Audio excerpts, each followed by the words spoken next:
جی السلام علیکم ورحمۃ اللہ استاذ۔ وعلیکم السلام۔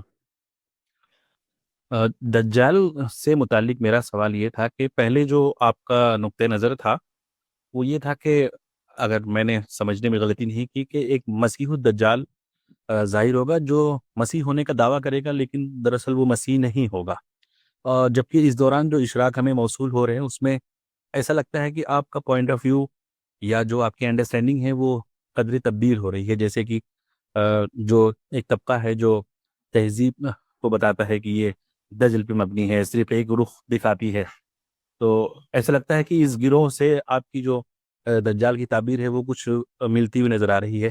آپ کیا اب پرانے موقع پر ہیں یا سمجھتے ہیں کہ یہ جو موجودہ تہذیب ہے اس میں دجل کا پہلو پایا جاتا ہے؟ میں نے تو ایسی کوئی بات نہیں کہی، جو میں نے اپنی کتاب میزان میں لکھا ہے وہی میری رائے ہے، اسی کو میں نے اب روایتوں میں بھی بیان کیا ہے۔ یہ گمان کہاں سے ہوا کہ میں اس کو کسی شخص کی بجائے کسی تہذیب کے معنی میں لیتا ہوں؟ اگر آپ میری کوئی عبارت، کوئی وضاحت آپ بتا سکیں جہاں سے یہ خیال ہوا ہے تو میں اس کا جواب دے دیتا ہوں۔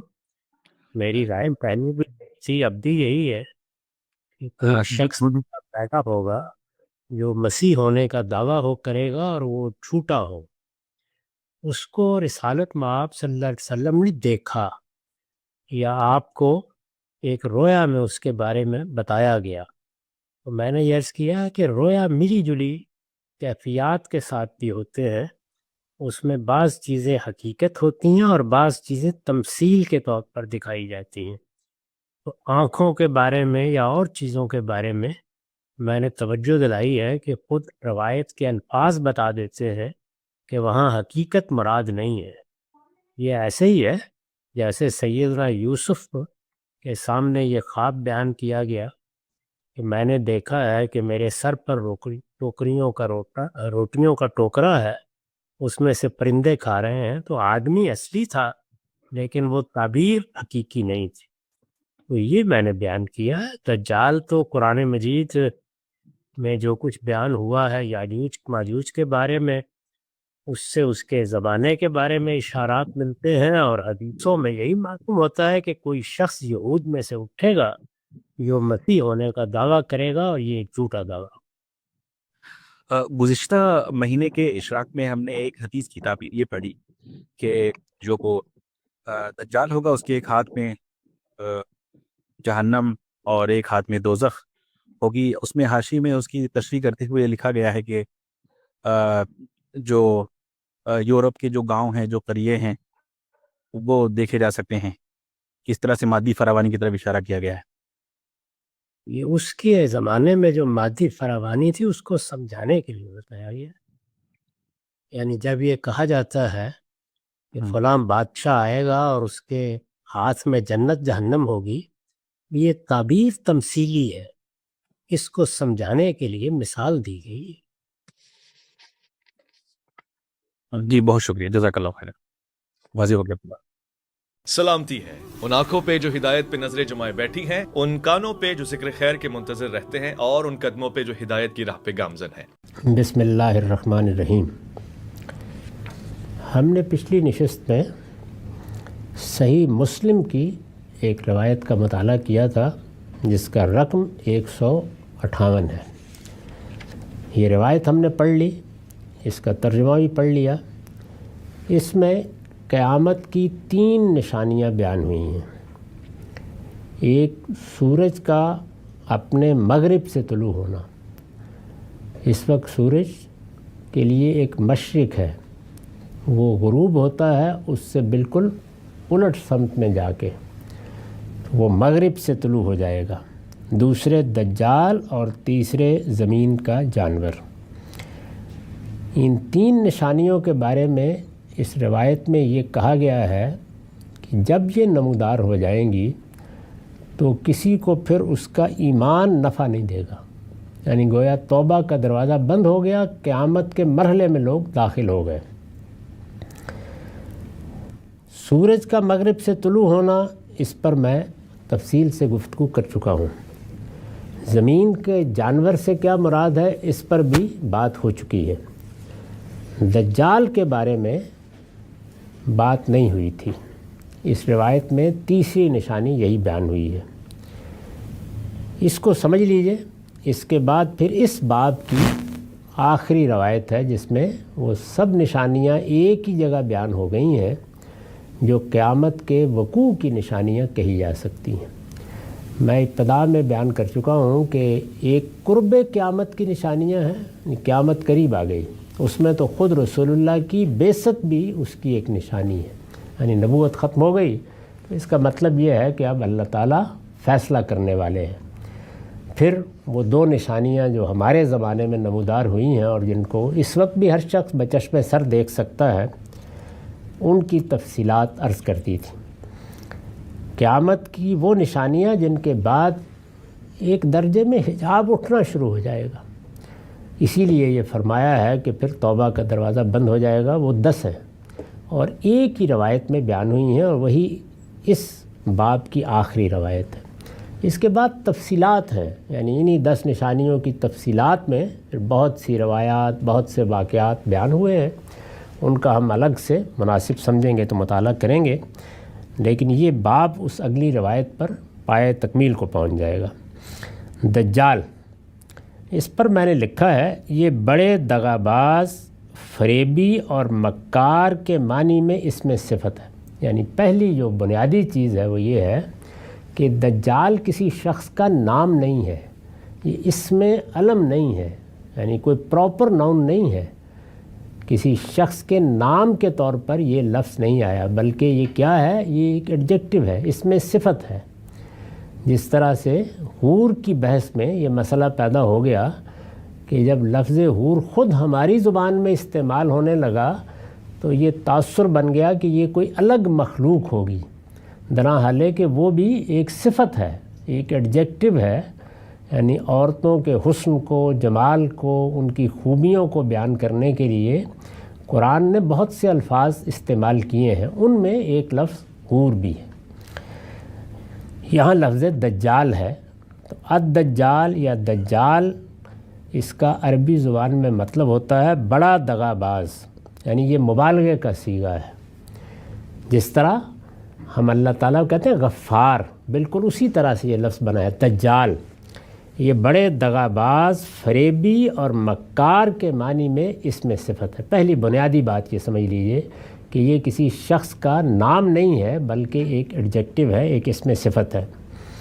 اس باب کی روایتوں میں اس کا ذکر مختلف ناموں سے ہوا ہے، یعنی اس میں کبھی کوئی چیز ساتھ آ جاتی ہے موصوف کے طور پر، کبھی کوئی چیز، لیکن الدجال باقی رہتا ہے۔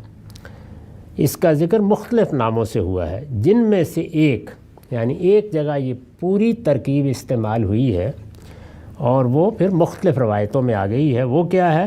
جن میں سے ایک المسیح الدجال بھی ہے، گویا پورا نام کیا ہے؟ المسیح الدجال۔ روایتوں میں یہ اسی طرح آیا ہے۔ اس روایت میں جو زیر مطالعہ ہے، یہ دیکھیے یہاں پر بھی الدجال ہی کا لفظ ہے، بہت سی روایتوں میں اسی طرح آتا ہے، لیکن پھر نبی صلی اللہ علیہ وسلم کی نسبت سے جو چیزیں بیان کی گئی ہیں ان میں یہ پوری بات بھی واضح ہو گئی ہے کہ وہ المسیح الدجال ہوگا۔ یہ اسی طرح کی ترکیب ہے جیسے کسی شخص کو النبی الکاذب کہا جائے، یعنی کسی شخص کو آپ کہیں کہ فلاں شخص کیا ہے؟ النبی الکاذب، تو کیا مطلب ہوگا؟ یعنی کاذب کا مطلب ہے جھوٹا، تو النبی الکاذب جھوٹا نبی۔ اسی طریقے سے یہ ہے المسیح الدجال، تو دجال کے کیا معنی ہیں؟ فریبی، دغا باز، تو کیا مطلب ہوا؟ دغا باز اور فریبی مسیح، یعنی یہ ہے پوری ترکیب کا مطلب، المسیح الدجال، دغا باز، فریبی مسیح۔ لفظ النبی جس طرح اصطلاح بن چکا ہے، یعنی اب جب ہم لفظ نبی بولتے ہیں، کہتے ہیں کہ جھوٹا نبی، تو جھوٹا نبی میں جھوٹے کے لفظ سے میں بھی، آپ بھی سب واقف ہیں کہ اس کا مطلب کیا ہے، نبی سے بھی واقف ہیں کہ وہ ایک اصطلاح ہے، یعنی یہاں اب نبی کے لغوی معنی کی ضرورت نہیں ہوتی دیکھنے کی، نبی ایک اصطلاح ہے، اللہ تعالیٰ کی طرف سے جن لوگوں کو بھیجا جاتا ہے کہ وہ جا کر قیامت کی خبر دیں، قیامت کی منادی کریں، ان کو نبی کہا جاتا ہے۔ تو ایک اصطلاح جب اس طریقے سے زبان کا حصہ بن جاتی ہے تو پھر اس کے لغوی معنی کی طرف نہیں جاتے۔ یعنی النبی الکاذب کا مطلب یہ نہیں ہوگا عربی زبان میں یا اردو میں بھی بولیں کہ کوئی شخص یہ کہے کہ جھوٹا خبر دینے والا اور مراد ہے اس وقت جو آدمی ٹیلی ویژن پر خبریں پڑھ رہا ہے، یہ نہیں ہو سکتا۔ ایک اصطلاح ہے، نبی کاذب کا مطلب ہوگا جھوٹا نبی۔ اسی طرح سے المسیح الدجال کا مطلب ہے جھوٹا یا فریب دینے والا مسیح۔ تو نبی کا لفظ جس طرح اصطلاح ہے، لفظ المسیح کا معاملہ بھی یہی ہے۔ یعنی جیسے نبی ایک اصطلاح ہے، وہ اب لغوی مفہوم سے اوپر اٹھ کر ایک اور چیز بن چکا ہے، یہی معاملہ لفظ مسیح کا ہے۔ اسے کسی طرح بھی اس کے لغوی مفہوم میں نہیں لیا جا سکتا۔ یعنی جیسے نبی کاذب کے الفاظ بولے جائیں تو کوئی آدمی اس کا اگر وہ ترجمہ کرے جو میں نے آپ کو بتایا ہے تو وہ ایک غلط بات کرے گا، جہالت کی بات کرے گا۔